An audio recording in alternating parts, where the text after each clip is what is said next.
وزیر صاحب سے ہم نے پوچھا کہ میاں یہ جو آپ کہتے ہیں کہ ہم آپ کی مدد کریں گے تو آپ کیا مدد کریں گے؟ وہ کہنے لگے کہ ہم آپ کو اساتذہ فراہم کریں گے۔ ذہن میں رہے کلاس 1 سے بات ہو رہی ہے، کلاس 12 تک، انٹرمیڈیٹ تک حکومت مدد کرنا چاہتی ہے۔ وفاقی وزیر تعلیم فرما رہے ہیں ہم آپ کو اساتذہ فراہم کریں گے۔ تو ہم نے پوچھا یہ اساتذہ کتنے ہوں گے؟ کہا ہم آپ کو 2 اساتذہ فراہم کریں گے۔ ایسا محسوس ہوتا ہے جیسے وفاقی وزیر تعلیم کو معلوم نہیں ہے کہ ایک کلاس میں کتنے سبجیکٹ ہوتے ہیں، اس کو پڑھانے کے لیے کتنے استاد چاہیے۔ پھر آپ کے ہاں پرائمری سیشن ہے، پھر مڈل ہوگا، پھر میٹرک ہوگا، پھر آگے انٹرمیڈیٹ تک آپ اس کو لے کر جانا چاہتے ہیں۔ الحمدللہ یہ دینی مدارس جو آپ کے سامنے کام کر رہے ہیں، کبھی انہوں نے کوئی پرچی، کوئی عرضداشت، کوئی درخواست حکومت کو نہیں دی کہ ہمیں اساتذہ دیجئے، ہمیں کھانے کے لیے پیسے نہیں ہیں کھانا دیجئے، اساتذہ کو تنخواہیں چاہیے وہ دیجئے، کتابیں خریدنی ہیں کتابیں دیجئے، ہمیں عمارتیں بنانی ہیں پیسے دیجئے۔ الحمدللہ یہ خدمت ہو رہی ہے۔ آپ نے اسے اعزاز عطا کیا، آپ نے ان طلباء کو یہاں جمع کیا، آپ نے ان کے اساتذہ کو یہاں دعوت دی۔ اللہ رب العزت آپ کو اس کی جزائے خیر دے، لیکن مدارس کے اندر انجام دی جانے والی خدمات اس کی منتظر نہیں ہیں کہ آپ اگر ہمیں اعزاز دیں گے تو ہم خدمات انجام دیں گے، اور اگر آپ ہمیں اعزاز نہیں دیں گے یہ خدمات نہیں ہوں گی۔ ایسا کچھ نہیں۔ ہمارا کام الحمدللہ اللہ کی رضا کے لیے ہے۔ اللہ کے نبی علیہ السلام نے جو علوم امت کو عطا کیے اس کی ترویج اور اس کی اشاعت کے لیے ہے۔ دنیا ہمارے ساتھ ہو ہم پھر بھی انشاءاللہ اس کام کو کریں گے، اور اگر کوئی ہم سے ناراض ہو تو ہمیں اس کی کوئی پرواہ نہیں۔ یہ کام ہو رہا ہے، یہ کام ہو رہا ہے، اور انشاءاللہ یہ آگے بڑھ رہا ہے۔ پرویز مشرف صاحب آئے، سپٹمبر 11 کا واقعہ پیش آیا، دنیا بدل گئی، دہڑی مذاق بننے لگ گئی، پگڑی مذاق بننے لگی، دینی لباس مذاق بننے لگے، مدارس کے اندر ایجنسیوں کی آمد شروع ہو گئی۔ الحمدللہ وہ تمام زمانہ گزرا ہے، اور میں آپ سے کہنا چاہتا ہوں اس تمام مشکلات کے باوجود مدارس کی تعداد میں اضافہ ہوا ہے، مدارس کی خدمات میں اضافہ ہوا ہے، مدارس کے طلباء کے اندر اضافہ ہوا ہے، اور یہ صرف پاکستان میں نہیں ہے، یہ پوری دنیا کے اندر ہے۔ اسلام آگے بڑھ رہا ہے، اسلام آگے بڑھ رہا ہے، اور یہ آگے بڑھے گا۔ یہ میری اور آپ کی سعادت ہے کہ ہم اس کے اندر اپنا حصہ شامل کر لیں اور یہ اپنے آپ کو محروم کر دیں۔ یہ میرے اور آپ کے فیصلہ کرنے کی بات ہے۔ الحمدللہ پوری دنیا کے اندر مساجد کو دیکھیں۔ میں ملیشیا میں تھا، ہمارے ہاں پی ایچ ڈی کرنے کے لیے ٹوکیو جاپان سے ایک صاحب تشریف لائے، عبد الرحمن صدیقی ان کا نام تھا۔ انہوں نے کہا کہ میں پی ایچ ڈی کرنا چاہتا ہوں۔ ان کے موضوع کی بات آئی، میں نے ان سے کہا کیا موضوع آپ کے ذہن میں ہوگا؟ کہنے لگے جو آپ تجویز کریں۔ میں نے کہا ٹوکیو میں کرتے کیا ہو؟ کہا ٹوکیو میں ایک کمرہ لے کر، چھوٹا سا کمرہ لے کر میں نے مسجد کا آغاز کیا تھا۔ میں نے کہا اب کیا صورتحال ہے؟ کہا کہ اس وقت صورتحال یہ ہے کہ ٹوکیو شہر کے اندر 70 سے زیادہ مسجدیں بن چکی ہیں، اور پورے جاپان کے اندر 400 سے زیادہ مسجدیں بن چکی ہیں، گریو یارڈ ہمارے الگ ہو گئے ہیں، اسی طریقے سے اسلامک اسکول ہمارے بن رہے ہیں، مسجدیں بن رہی ہیں، دھڑا دھڑ جو جاپانی نیٹو ہیں وہ اسلام لا رہے ہیں۔ اور انہوں نے کہا ایک لطیفے کی بات اور بھی ہے۔ میں نے کہا وہ بھی بتلائیے۔ کہنے لگے لطیفے کی بات یہ ہے کہ اب جاپان کی عورتیں، جاپان کی بچیاں، جاپان کی لڑکیاں وہ اپنی شادی کے لیے اصرار کرتی ہیں کہ ہمیں مسلمان سے شادی کرنی۔ اللہ اس طرح سے بھی اسلام پھیلا رہا ہے۔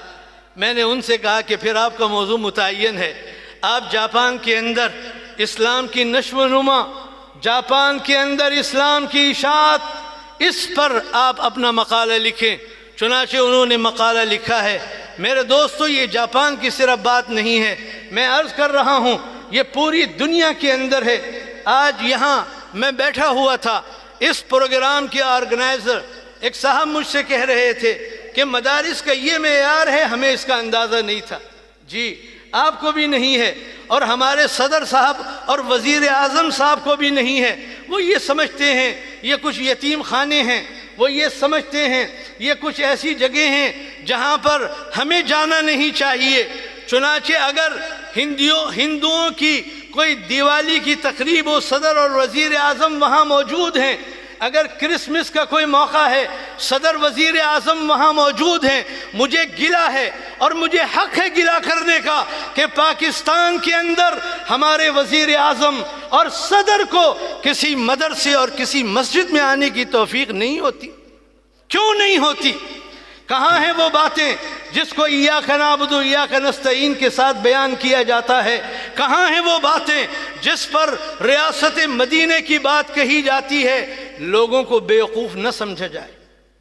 الحمدللہ مدارس ایک قوت ہیں اور ہمیں اس پر فخر ہے، اور یہ طاقت اور قوت اللہ کی قوت ہے، یہ میری اور آپ کی ذات کی نہیں ہے۔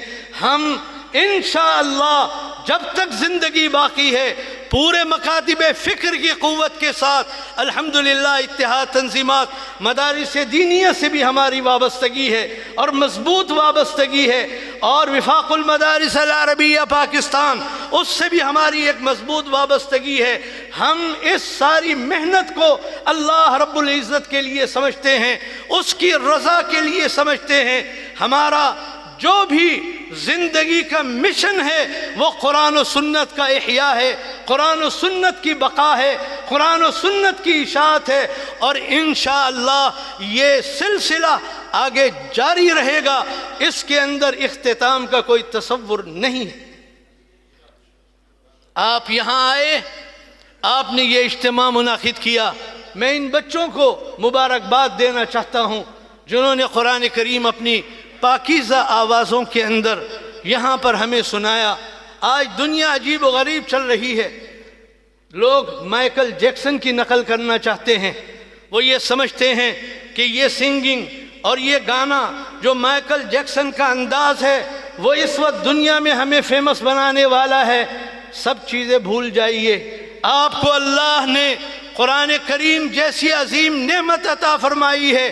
اپنی سریلی آوازوں کے ذریعے سے، اپنے خوبصورت انداز کے ذریعے سے قرآن کریم کی تلاوت کیجئے، اللہ رب العزت آپ کو دنیا میں بھی سرخرو فرمائیں گے اور آپ کو آخرت میں بھی سرخرو فرمائیں گے۔ آخری بات کہنا چاہتا ہوں، بعض لوگ یہ سمجھتے ہیں کہ مدرسوں میں یہ قرآن پڑھنے والے ان کو کیا ملے گا، ان کا فیوچر کیا ہے، یہ کیا کر رہے ہیں؟ میں آپ سے عجیب بات عرض کروں، قطر کا ایک ملک ہے، سعودی عرب سے اس کے بارڈر لگتے ہیں، وہاں کے وزیر اوقاف ایک مرتبہ تشریف لائے، شیخ عبداللہ آل ثانی، یہ میرے خیال سے 20 سال پہلے کی بات ہے۔ اندازہ کیجئے جب 20 سال پہلے یہ صورتحال تھی اب کیا ہوگی۔ تشریف لائے، انہوں نے کہا کہ ہمیں قطر کے لیے 100 امام چاہیے، قطر کے لیے 100 امام چاہیے۔ میں نے ان سے کہا کہ آپ غلط جگہ آ گئے، قطر ایک عرب ملک ہے، آپ کو امام چاہیے تو عربی ہونے چاہیے۔ آپ مصر جائیں، سعودی عرب جائیں، کسی عرب ملک میں جائیں۔ انہوں نے کہا نہیں، ہم نے بہت امام رکھے ادھر ادھر سے، لیکن ہم مطمئن نہیں ہیں، ہمیں پاکستان سے امام چاہیے۔ وہ اتحاد تنظیمات کا زمانہ نہیں تھا، ورنہ شاید مختلف مکاتب فکر کے امام ہم بھیج دیتے۔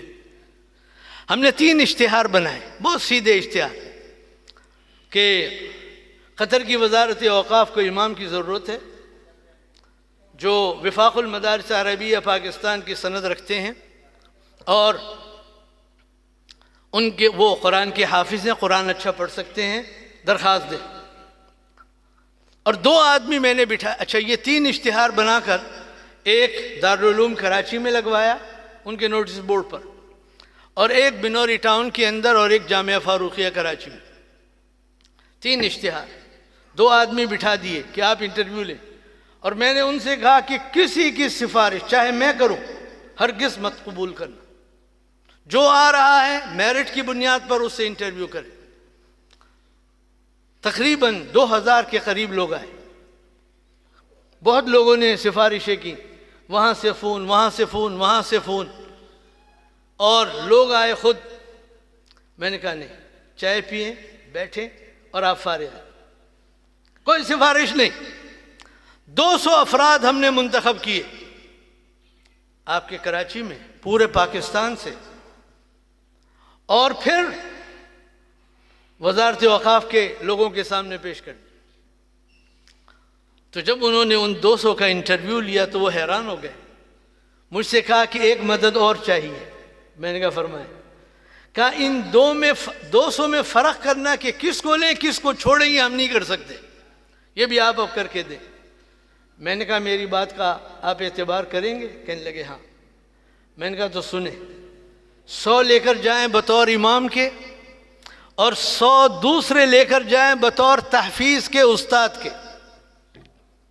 ابھی مجھے کوئی کہہ رہا تھا کچھ دن پہلے، کہا کہ قطر ہم گئے، وہاں جس مسجد میں نماز پڑھیں بہترین قرآن پڑھنے والا، نماز کے دوران وہ رومال بھی ڈالا ہوا ہے، جبہ بھی پہنا ہوا ہے، سب کچھ۔ نماز سے فارغ ہونے کے بعد جب ہم نے ہاتھ ملایا تو چونکہ ہمارے کپڑے پاکستانی تھے تو وہ اردو میں کہنے لگے کیا حال ہے، کیسے ہیں آپ، کب آئے ہیں، کون ہیں؟ تو ہم نے پوچھا آپ کون ہیں؟ کہا میں پاکستان سے ہوں۔ ماشاءاللہ۔ تو الحمدللہ یہ نہ سمجھیں کہ یہ قرآن پڑھنے والے اپنی زندگی ضائع کر رہے ہیں۔ مجھے معلوم ہے اس وقت امریکہ کے اندر مسجدیں خالی ہیں، یورپ کے اندر مسجدیں خالی ہیں، آسٹریلیا کے اندر مسجدیں خالی ہیں۔ آپ نے وہاں جانا ہے، آپ نے اپنے اندر وہ صلاحیت پیدا کرنی ہے کہ اللہ کے دین کو آپ لے کر جائیں گے، پوری دنیا کے اندر اس کو پھیلائیں گے، اور کوئی کافر یہ نہ کہے کہ مجھ تک اللہ کے نبی صلی اللہ علیہ وسلم کی دعوت نہیں پہنچی۔ یہ کام آپ نے کرنا ہے، آپ نے آگے جانا ہے، اپنے اندر استعداد پیدا کرنی ہے۔ آپ نے قرآن کی استعداد پیدا کی، مبارک ہو، آگے بڑھیں۔